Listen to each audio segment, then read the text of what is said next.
নমস্কার দর্শক বন্ধুরা, আপনাদের সবাইকে স্বাগত জানাই আমাদের চ্যানেলের আজকের এই বিশেষ এবং রোমহর্ষক ঐতিহাসিক পর্বে। আজ আমরা ইতিহাসের এমন এক কালো এবং রক্তাক্ত অধ্যায়ের পাতা উল্টাতে চলেছি, যে অধ্যায়টি না ঘটলে হয়তো ভারতবর্ষের ইতিহাস আজ অন্যরকম হতো। আমরা হয়তো ২০০ বছরের ব্রিটিশ দাসত্বের শৃঙ্খলে আবদ্ধ হতাম না, আমাদের মাতৃভূমিকে এই দীর্ঘকাল পরাধীনতার গ্লানি বইতে হতো না। চোখ বন্ধ করে একবার কল্পনা করুন অষ্টাদশ শতাব্দীর সেই সময়টার কথা। সুজলা সুফলা বাংলা, বিহার ও ওড়িশা, যার ধনসম্পদ সারা বিশ্বকে আকৃষ্ট করত। ইউরোপীয় বণিকরা এই বাংলাকে বলত প্যারাডাইজ অফ নেশনস বা জাতিসমূহের স্বর্গ। আর সেই সুবিশাল এবং ঐশ্বর্যশালী সাম্রাজ্যের মসনদে বসে আছেন মাত্র ২০ বছর বয়সী এক তরুণ নবাব, যার বুকে ছিল দেশপ্রেমের আগুন, যার চোখে ছিল স্বাধীন বাংলার স্বপ্ন, কিন্তু তার চারপাশ ঘিরে ছিল আপনজনদেরই বোনা বিশ্বাসঘাতকতার এক বিষাক্ত জাল। হ্যাঁ বন্ধুরা, আজ আমরা কথা বলবো বাংলার শেষ স্বাধীন নবাব সিরাজউদ্দৌলার সম্পূর্ণ জীবন, পলাশির প্রান্তরে তার সাথে হওয়া চরম বেইমানি, দেশদ্রোহীদের চক্রান্ত এবং তার মর্মান্তিক মৃত্যুর সেই হৃদয় বিদারক কাহিনী নিয়ে। আজকের এই আলোচনাটি অত্যন্ত দীর্ঘ এবং বিস্তারিত হবে, কারণ আজ আমরা ইতিহাসের কোনো পাতা, কোনো তথ্য বাদ দেব না। তাই স্থির হয়ে বসুন, হেডফোন লাগিয়ে নিন আর আমার সাথে ডুব দিন ১৭৫৭ সালের সেই রক্তক্ষয়ী দিনগুলোতে। ১৭৩৩ সাল, মুঘল সাম্রাজ্যের তখন পড়তি দশা। পাটনায় জন্মগ্রহণ করেন মির্জা মোহাম্মদ সিরাজউদ্দৌলা। তার পিতা ছিলেন বিহারের শাসনকর্তা জাইনুদ্দিন আহমদ খান এবং মাতা ছিলেন বাংলার তৎকালীন নবাব আলীবর্দী খানের কনিষ্ঠা কন্যা আমিনা বেগম। নবাব আলীবর্দী খানের কোনো পুত্র সন্তান ছিল না, ছিল ৩ কন্যা: ঘসেটি বেগম, মৈমুনা বেগম এবং আমিনা বেগম। এই ৩ কন্যার বিয়ে হয়েছিল আলীবর্দী খানের নিজের বড় ভাই হাজী আহমদের ৩ পুত্রের সাথে। সিরাজের জন্মের সময়টা ছিল আলীবর্দী খানের জন্য অত্যন্ত সৌভাগ্যের। সিরাজের জন্মের পরপরই আলীবর্দী খান বিহারের নায়েব নাজিম পদে উন্নীত হন। তাই দাদামশাই আলীবর্দী খান বিশ্বাস করতেন যে এই শিশুটি তার জন্য অত্যন্ত পয়মন্ত বা সৌভাগ্যবান। ছোটবেলা থেকেই সিরাজ ছিলেন দাদামশাইয়ের চোখের মণি, তাকে নিজের ছায়াসঙ্গী করে রাখতেন আলীবর্দী। রাজকীয় ঐশ্বর্য এবং চরম আদরের মধ্যেই সিরাজ বড় হতে থাকেন। আলীবর্দী খান সিরাজকে নিজের উত্তরাধিকারী হিসাবেই গড়ে তুলেছিলেন। সামরিক শিক্ষা, অস্ত্র চালনা, তরবারি চালনা থেকে শুরু করে রাজ্য পরিচালনার কূটনীতি, সব কিছুই তিনি সিরাজকে নিজের হাতে শিখিয়েছিলেন। এমনকি মারাখাদের বা বর্গীদের দমনের জন্য যখন আলীবর্দী খান যুদ্ধক্ষেত্রে যেতেন, কিশোর সিরাজকেও তিনি সাথে নিয়ে যেতেন, যাতে সে যুদ্ধের বাস্তব অভিজ্ঞতা লাভ করতে পারে। তবে অতিরিক্ত আদরের কারণে তরুণ সিরাজের মধ্যে কিছুটা জেদ এবং উচ্ছৃঙ্খলতাও তৈরি হয়েছিল। একবার তো কিশোর বয়সেই তিনি তার দাদুর বিরুদ্ধে অভিযান করে পাটনায় বিদ্রোহ করে বসেছিলেন, যদিও আলীবর্দী খান অত্যন্ত স্নেহের সাথে তাকে বুঝিয়ে আবার মুর্শিদাবাদে ফিরিয়ে আনেন। ১৭৫২ সালে আলীবর্দী খান আনুষ্ঠানিকভাবে সিরাজউদ্দৌলাকে তার উত্তরাধিকারী ঘোষণা করেন। ১৭৫৬ সালের ৯ই এপ্রিল বাংলার আকাশে ঘনিয়ে এলো কালো মেঘ। শোথ বা ড্রপসি রোগে আক্রান্ত হয়ে ৮০ বছর বয়সে মারা গেলেন নবাব আলীবর্দী খান। দাদামশায়ের মৃত্যুর পর মাত্র ২০ বছর বয়সে বাংলা, বিহার ও ওড়িশার বিশাল সাম্রাজ্যের সিংহাসনে বসলেন তরুণ নবাব সিরাজউদ্দৌলা। কিন্তু সিংহাসনটি মোটেও ফুলে ঢাকা ছিল না, বরং তা ছিল বিষাক্ত কাঁটায় পরিপূর্ণ। সিংহাসনে বসার প্রথম দিন থেকেই সিরাজকে মোকাবেলা করতে হল আপনজনদের চরম শত্রুতার। তার বড় খালা অর্থাৎ আলীবর্দী খানের জ্যেষ্ঠা কন্যা ঘসেটি বেগম সিরাজের সিংহাসন আরোহণ মেনে নিতে পারেননি। ঘসেটি বেগম ছিলেন নিঃসন্তান এবং অত্যন্ত ধনাঢ্য এক নারী। তিনি চেয়েছিলেন তার পালিত পুত্র এবং সিরাজের আরেক খালাতো ভাই শওকত জংকে বাংলার নবাব করতে। শওকত জং ছিলেন পূর্ণিয়ার শাসনকর্তা। শুরু হল রাজ পরিবারের অন্দরমহলে ষড়যন্ত্রের নোংরা খেলা। ঘসেটি বেগমের প্রাসাদ মতিঝিল হয়ে উঠল ষড়যন্ত্রকারীদের প্রধান আস্তানা। সিরাজউদ্দৌলা কিন্তু বোকা ছিলেন না। তার গুপ্তচরদের মাধ্যমে তিনি বুঝতে পেরেছিলেন ঘসেটি বেগম, তার দেওয়ান রাজবল্লভ এবং সেনাপতি মীর জাফর মিলে তাকে উৎখাত করার ছক কষছে। নবাব অত্যন্ত সাহসিকতার সাথে এবং কালক্ষেপণ না করে মতিঝিল প্রাসাদ অবরোধ করেন। তিনি ঘসেটি বেগমের বিপুল ধনসম্পদ বাজেয়াপ্ত করেন এবং তাকে নজরবন্দি করে মুর্শিদাবাদের মনসুরগঞ্জ প্রাসাদে নিয়ে আসেন। এরপর তিনি শওকত জংয়ের বিদ্রোহ দমন করতে পূর্ণিয়ার দিকে অগ্রসর হন এবং মণিহারির যুদ্ধে শওকত জংকে পরাজিত ও নিহত করেন। পারিবারিক শত্রু তো দমন হল, কিন্তু নবাব বুঝতে পারেননি যে তার রাজসভার ভেতরেই লুকিয়ে আছে আরও ভয়ঙ্কর কিছু বিষধর সাপ, আর বাইরে ওত পেতে আছে ব্রিটিশ ইস্ট ইন্ডিয়া কোম্পানি নামক এক রক্তচোষা নেকড়ে। দর্শক বন্ধুরা, আপনারা হয়তো ভাবছেন, ব্রিটিশরা তো এদেশে এসেছিল শুধু ব্যবসা করতে, তাহলে নবাবের সাথে তাদের যুদ্ধ কেন বাধল? এর পেছনে প্রধানত ৩টি গুরুত্বর কারণ ছিল যা সিরাজউদ্দৌলাকে ব্রিটিশদের বিরুদ্ধে অস্ত্র ধারণ করতে বাধ্য করেছিল। প্রথমত, দুর্গ নির্মাণ। তখন দক্ষিণ ভারতে ব্রিটিশ এবং ফরাসিদের মধ্যে তুমুল যুদ্ধ চলছিল। সেই অজুহাতে ব্রিটিশ এবং ফরাসিরা নবাবের বিনা অনুমতিতেই বাংলায় নিজেদের বাণিজ্য কুঠিগুলোকে সামরিক দুর্গে পরিণত করতে শুরু করে। ফরাসিরা চন্দননগরে এবং ব্রিটিশরা কলকাতায় ফোর্ট উইলিয়াম দুর্গ মজবুত করতে থাকে, চারিদিকে পরীক্ষা খনন করে।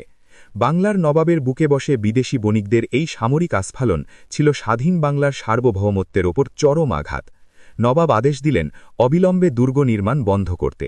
ফরাসিরা নবাবের আদেশ মেনে নিয়ে দুর্গ নির্মাণ বন্ধ করল, কিন্তু উদ্ধত ব্রিটিশরা নবাবের আদেশকে বৃদ্ধাঙ্গুলি দেখিয়ে তাদের কাজ চালিয়ে যেতে লাগল।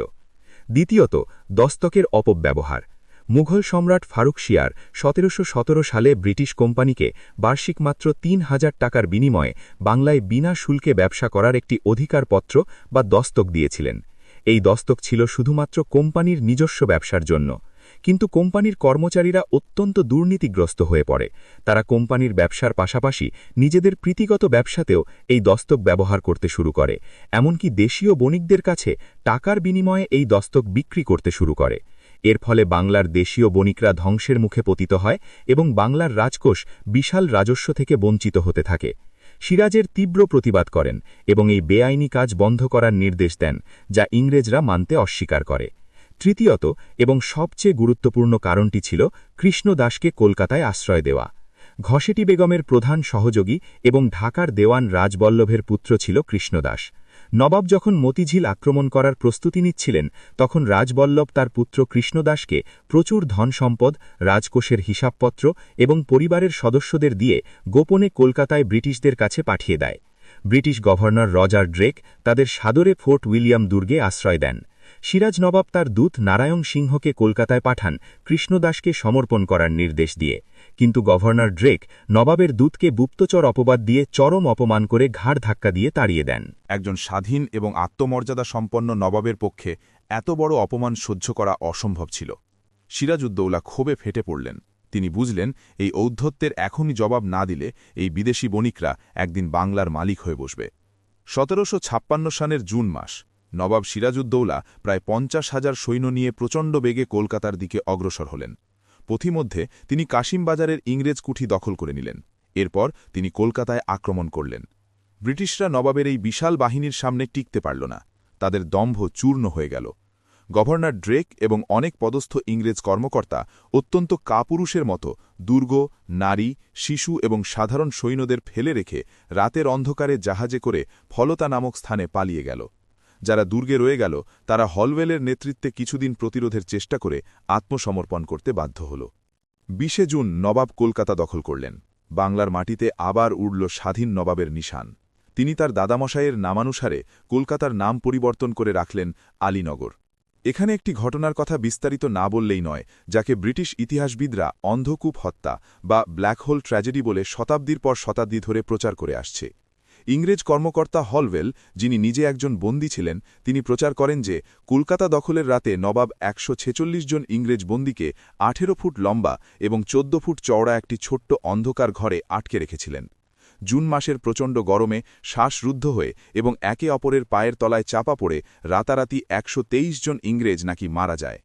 কিন্তু দর্শক বন্ধুরা, আধুনিক ইতিহাসবিদরা অকাট্য প্রমাণের সাহায্যে দেখিয়েছেন যে এটি ছিল ব্রিটিশদের সাজানো একটি নিখাদ মিথ্যা এবং অতিরঞ্জিত গল্প। জ্যামিতিক এবং বৈজ্ঞানিকভাবেই এত ছোট একটি ঘরে ১৪৬ জন মানুষকে জোর করে ঢোকানো অসম্ভব। তাছাড়া নবাব সিরাজউদ্দৌলা সেই রাতে বন্দীদের সাথে কোনো নিষ্ঠুর আচরণ করার নির্দেশ দেননি। মূলত নবাবের বিরুদ্ধে বিলাতের ইংরেজদের খেপিয়ে তুলতে, কোম্পানির কাছ থেকে সহানুভূতি এবং ক্ষতিপূরণ আদায় করতে এবং প্রতিশোধের আগুন জ্বালাতেই হলওয়েল এই মিথ্যা রটনা করেছিল। হয়তো কিছু আহত বন্দী সেই রাতে গরম ও অস্বস্তিতে মারা গিয়েছিল, কিন্তু সংখ্যাটা কোনোভাবেই এত বিশাল ছিল না। কলকাতার পতনের খবর যখন মাদ্রাজে, বর্তমান চেন্নাইয়ে পৌঁছাল, তখন ব্রিটিশ ইস্ট ইন্ডিয়া কোম্পানি প্রতিশোধ নিতে উন্মাদ হয়ে উঠল। তারা বাংলা পুনরুদ্ধারের জন্য পাঠান তাদের সবচেয়ে ধূর্ত শিয়াল, অত্যন্ত চতুর সামরিক কৌশলী রবার্ট ক্লাইভ এবং নৌসেনাপতি অ্যাডমিরাল ওয়াটসনকে। 1756 সালের ডিসেম্বরে ক্লাইভের বাহিনী ফলতায় এসে পৌঁছায় এবং পলাতক ইংরেজদের সাথে মিলিত হয়। ক্লাইভ বাংলায় এসে সোজা যুদ্ধ করলেন না।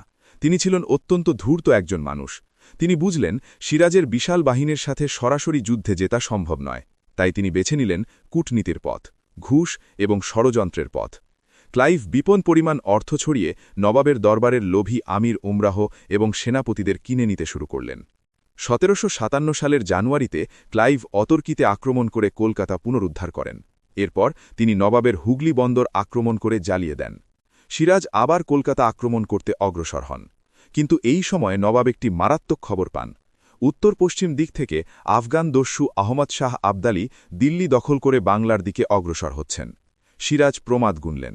তিনি বুঝলেন একসাথে দুই ফ্রন্টে যুদ্ধ করা সম্ভব নয়। তাই বাধ্য হয়ে কৌশলগত কারণে তিনি ব্রিটিশদের সাথে একটি অপমানজনক সন্ধি করতে বাধ্য হলেন, যা আলীনগরের সন্ধি নামে পরিচিত। এই সন্ধির ফলে ইংরেজরা তাদের পুরনো সমস্ত বাণিজ্যিক সুবিধা ফিরে পেল এবং কলকাতায় দুর্গ নির্মাণের অধিকার পেল। কিন্তু ক্লাইভের লক্ষ্য শুধুমাত্র ব্যবসা বা কলকাতা পুনরুদ্ধার ছিল না। সে বুঝতে পেরেছিল বাংলার অটল সম্পদের কথা। সে চেয়েছিল বাংলার মসনলে সিরাজউদ্দৌলাকে সরিয়ে এমন একজন পুতুল নবাব বসাতে যে ইংরেজদের হাতের ইশারায় নাচবে এবং বাংলার সমস্ত সম্পদ ইংরেজদের হাতে তুলে দেবে। শুরু হল ভারতের ইতিহাসের সবচেয়ে জঘন্য, সবচেয়ে কলঙ্কজনক এবং অন্ধকারময় ষড়যন্ত্র। এই ষড়যন্ত্রে কারা কারা ছিল শুনলে আপনার গা শিউরে উঠবে, কারণ এরা কেউ বাইরের লোক ছিল না। এরা ছিল নবাবের খুব কাছের মানুষ, বাংলার শীর্ষস্থানীয় পদাধিকারী। এই বিশ্বাসঘাতকদের তালিকার শীর্ষে ছিল মীর জাফর আলী খান। সে ছিল নবাবের প্রধান সেনাপতি বা বকশী। সম্পর্কে সে সিরাজের দাদু হতো, কারণ সে ছিল আলীবর্দী খানের সৎ বোন শাহ খানামের স্বামী। আলীবর্দী খানের আমল থেকেই তার সিংহাসনের প্রতি প্রবল লোভ ছিল।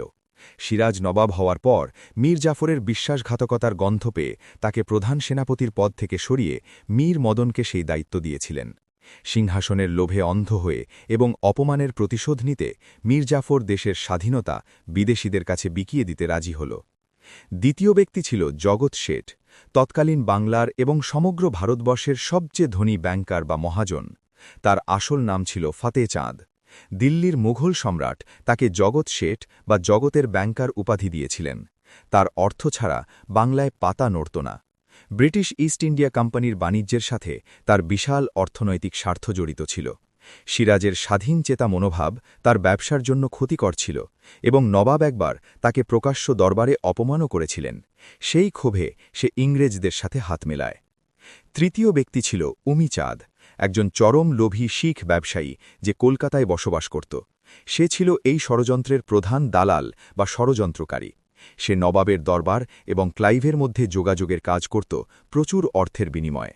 এছাড়াও ছিল রায় দুর্লভ এবং ইয়ার লতিফ, নবাবের আরও দুই প্রভাবশালী সেনাপতি, যাদের হাতে ছিল বিশাল সৈন্যবাহিনীর নিয়ন্ত্রণ।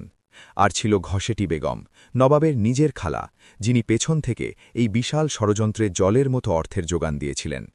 1757 সালের মে মাসে ক্লাইভ এবং মীর জাফরের মধ্যে একটি অত্যন্ত গোপন চুক্তি স্বাক্ষরিত হল। চুক্তির শর্ত ছিল পরিষ্কার। আসন্ন যুদ্ধে মীর জাফর তার বিশাল সৈন্যবাহিনী নিয়ে নীরব দর্শকের ভূমিকা পালন করবে, নবাবের সাথে বিশ্বাসঘাতকতা করবে এবং নবাবের পরাজয় নিশ্চিত করবে।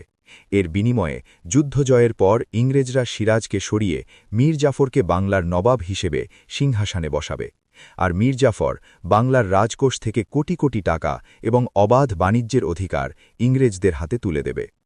এখানে একটি অদ্ভুত ঘটনা ঘটেছিল। লোভী দালাল উমিচাঁদ শেষ মুহূর্তে এসে ক্লাইভকে ব্ল্যাকমেইল করতে শুরু করে। সে দাবি করে নবাবের রাজকোষের সম্পদের ৫% বা প্রায় ৩০ লক্ষ টাকা তাকে দিতে হবে, না হলে সে সিরাজউদ্দৌলার কাছে গিয়ে সমস্ত ষড়যন্ত্র ফাঁস করে দেবে। ধূর্ত ক্লাইভ উমিচাঁদকে ঠকানোর জন্য দুটি চুক্তিপত্র তৈরি করেন। একটি ছিল লাল কাগজের জাল চুক্তিপত্র, যেখানে উমিচাঁদের কথা লেখা ছিল। অন্যটি ছিল সাদা কাগজের আসল চুক্তিপত্র, যেখানে উমিচাঁদের কোনো উল্লেখই ছিল না। অ্যাডমিরাল ওয়াটসন জাল দলিলে সই করতে অস্বীকার করলে ক্লাইভ নিজেই ওয়াটসনের জাল সই করেন। সব প্রস্তুতি সম্পন্ন, বিশ্বাসঘাতকতার মঞ্চ প্রস্তুত, এবার শুধু রক্তপাতের অপেক্ষা। ক্লাইভ নবাবের বিরুদ্ধে আলীনগরের সন্ধিভঙ্গের মিথ্যে অভিযোগ এনে যুদ্ধ ঘোষণা করলেন এবং তার সৈন্যবাহিনী নিয়ে মুর্শিদাবাদের দিকে অগ্রসর হতে লাগলেন। দিনটি ছিল ১৭৫৭ সালের ২৩ জুন, বৃহস্পতিবার। স্থান ভাগীরথী নদীর তীরে পলাশীর এক বিশাল আমবাগান। এই সেই অভিশপ্ত প্রান্তর যেখানে চিরতরে অস্তমিত হতে চলেছিল বাংলার স্বাধীনতার সূর্য। একদিকে রণাঙ্গনে দাঁড়িয়ে আছে নবাব সিরাজউদ্দৌলার বিশাল বাহিনী, প্রায় ৫০,০০০ পদাতিক ও অশ্বারোহী সৈন্য এবং ৫৩টি ভারী কামান। সাথে ছিল ফরাসি সেনাপতি সিনফ্রের অধীনে একদল দুর্ধর্ষ গোলন্দাজ বাহিনী, যারা নবাবের পক্ষে লড়াই করতে এসেছিল। অন্যদিকে রবার্ট ক্লাইভের অধীনে রয়েছে মাত্র ৩,০০০ সৈন্য, যার মধ্যে মাত্র ৮০০ জন ইউরোপীয় এবং বাকিরা ভারতীয় সিপাহী, আর কয়েকটি মাত্র হালকা কামান। পরিসংখ্যান দেখলে যে কেউ বলবে এই যুদ্ধে নবাবের জয় শুধু নিশ্চিতই নয়, বরং কয়েক ঘণ্টার মধ্যেই ইংরেজ বাহিনী ধুলোয় মিশে যাবে। ক্লাইভ নিজেও ভয় কাঁপছিলেন। আগের রাতে তিনি একটি শিকারী কুটিরে বসে সারা রাত দুশ্চিন্তায় কাটিয়েছিলেন। কিন্তু তিনি জানতেন তার আসল জোর অস্ত্রের নয়, তার আসল জোর হল নবাবের বাহিনীর ভেতরে থাকা বিশ্বাসঘাতকতা। নবাবের বাহিনীর ৫০,০০০ সৈন্যের মধ্যে প্রায় ৪০,০০০ সৈন্যই ছিল মীর জাফর, রায়দুর্লভ এবং ইয়ার লতিফের অধীনে, যারা আগে থেকেই বিক্রি হয়ে গিয়েছিল। সকাল ৮টা, রণদামামা বেজে উঠল। ফরাসি সেনাপতি সিনফ্রে এবং নবাবের দুই অত্যন্ত বিশ্বস্ত ও বীর সেনাপতি মীর মদন এবং মোহনলাল প্রচণ্ড বিক্রমে ইংরেজ বাহিনীর ওপর ঝাঁপিয়ে পড়লেন।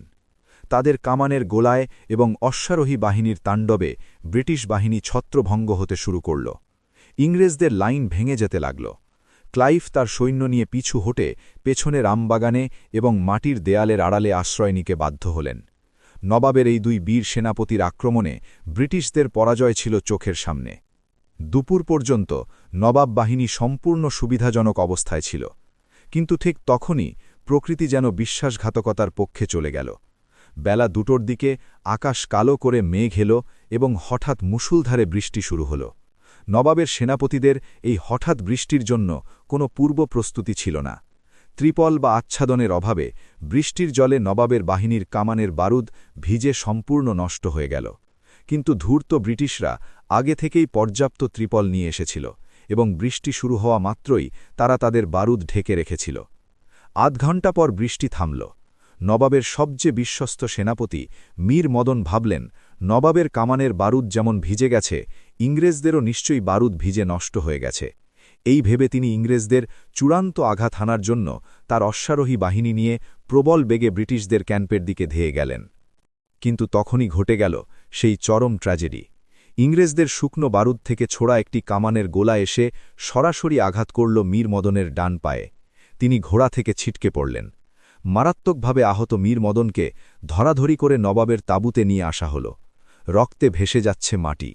নবাবের পায়ের কাছে পড়ে শেষ নিঃশ্বাস ত্যাগ করলেন বাংলার এই অকুতভয় বীর দেশপ্রেমিক সেনাপতি। মীর মদনের মৃত্যুতে সিরাজউদ্দৌলা সম্পূর্ণ মানসিকভাবে ভেঙে পড়লেন। তিনি দিশেহারা হয়ে পড়লেন। চারদিকে তাকিয়ে তিনি দেখলেন তার কোনো বিশ্বস্ত লোক আর নেই। উপায় না দেখে তিনি তার প্রধান সেনাপতি মীর জাফরকে ডেকে পাঠালেন। দর্শক বন্ধুরা, একটু কল্পনা করুন সেই মর্মান্তিক মুহূর্তটি।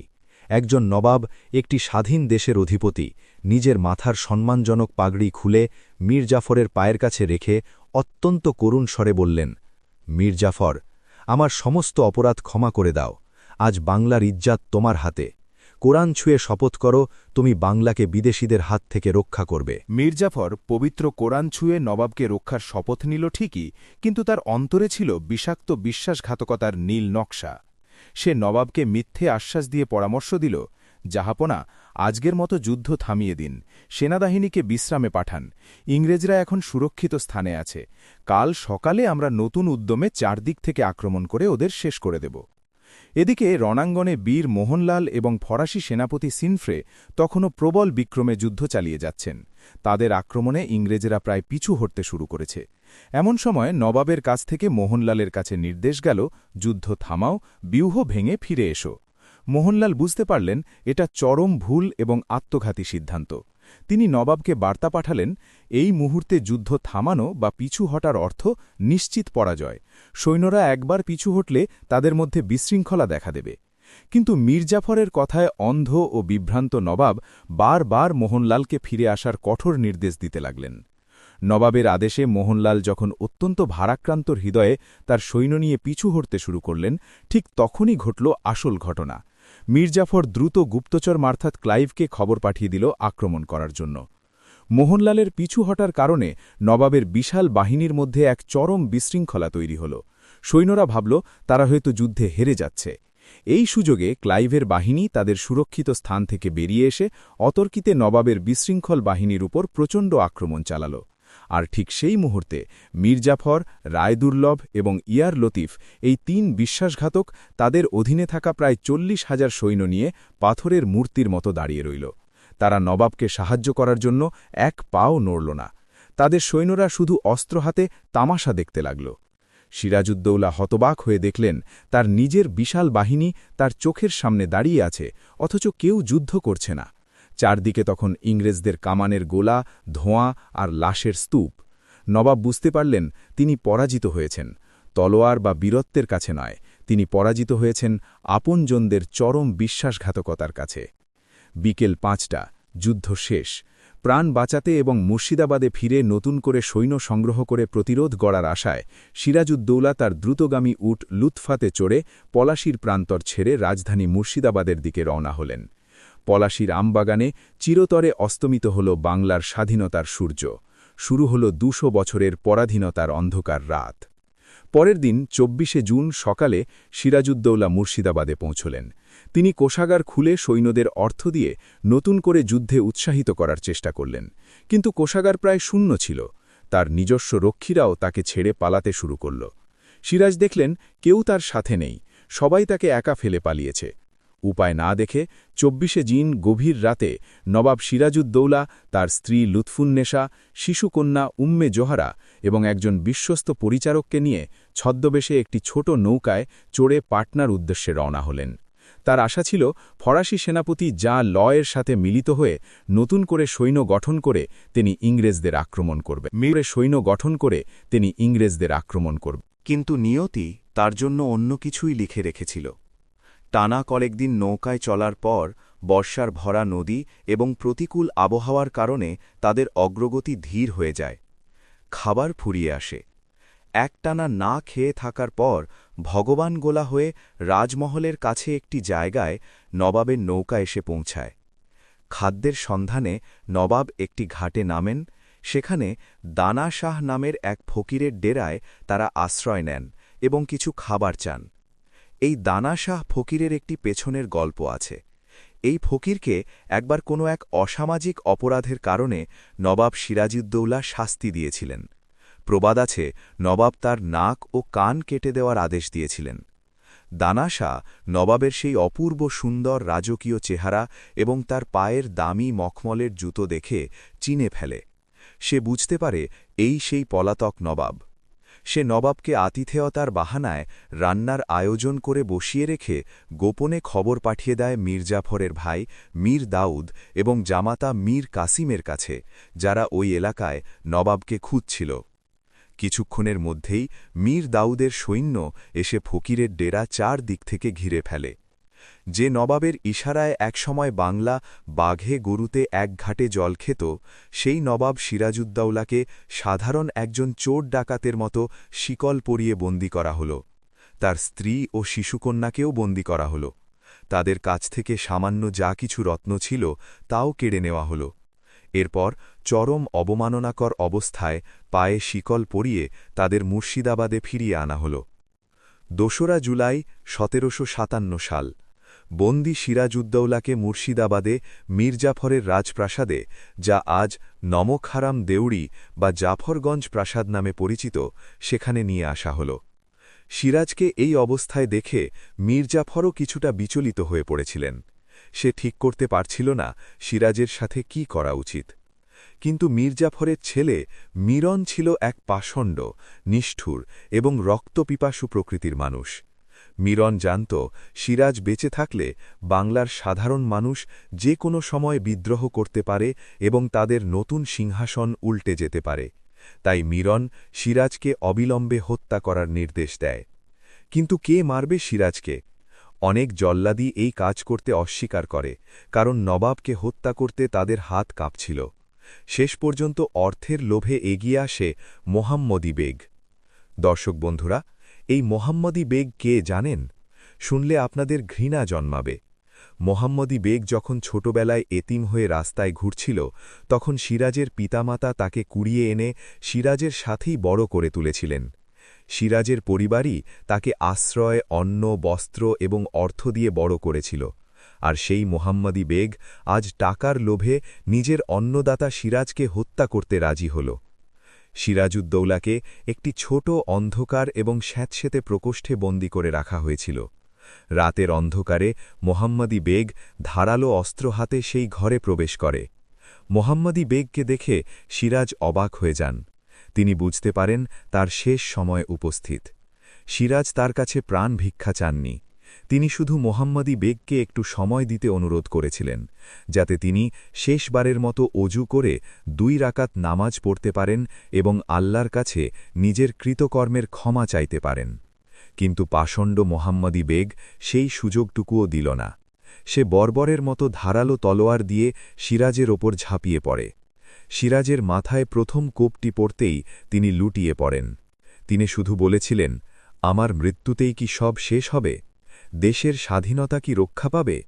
হোসেন কুলির মৃত্যুর বদলা নেওয়া হল। যে মিরন সিরাজকে হত্যার নির্দেশ দিয়েছিল, 3 বছর পর তাঁবুতে ঘুমানোর সময় হঠাৎ প্রচণ্ড বজ্রপাতে সে পুড়ে অঙ্গার হয়ে মারা যায়। প্রধান বিশ্বাসঘাতক মীর জাফর কুষ্ঠরোগে আক্রান্ত হয়ে চরম যন্ত্রণায় বিনা চিকিৎসায় পচে গলে মারা যায়। মৃত্যুর আগে তাকে কেউ এক বিন্দু জলও দেয়নি। যে মোহাম্মদী বেগ সিরাজকে নিজ হাতে কুপিয়েছিল, সে পাগল হয়ে যায় এবং একদিন একটি অন্ধ কূপে বা কুঁয়োতে ঝাঁপ দিয়ে আত্মহত্যা করে। জগৎ শেঠ, যার টাকার গলমে মাটিতে পা পড়ত না, তাকে মীর কাসিম মুঙ্গেরের দুর্গ থেকে গঙ্গা নদীতে ডুবিয়ে হত্যা করে। উমিচাঁদকে ক্লাইভ জাল দলিল দেখিয়ে 1 টাকাও দেয়নি। এই শোকে সে পাগল হয়ে যায় এবং রাস্তায় রাস্তায় ভিখারির মতো ঘুরে ধুকে ধুকে মারা যায়। আর যে ঘসেটি বেগম এবং আমিনা বেগম ষড়যন্ত্র করেছিল, মিরন তাদের দুজনকে নৌকায় করে বুড়িগঙ্গা নদীতে ডুবিয়ে অত্যন্ত নিষ্ঠুরভাবে হত্যা করে। ইতিহাস সাক্ষী, বিশ্বাসঘাতকরা সাময়িক জয় পেলেও যুগে যুগে তারা ঘৃণিতই থেকে যায়। আজ মীর জাফরের নাম বিশ্বাসঘাতক বা বেঈমান শব্দের সমার্থক হয়ে গেছে। কেউ তার সন্তানের নাম মীর জাফর রাখে না। আর নবাব সিরাজউদ্দৌলা, হ্যাঁ, তার চরিত্রে হয়তো কিছু ভুল ত্রুটি ছিল।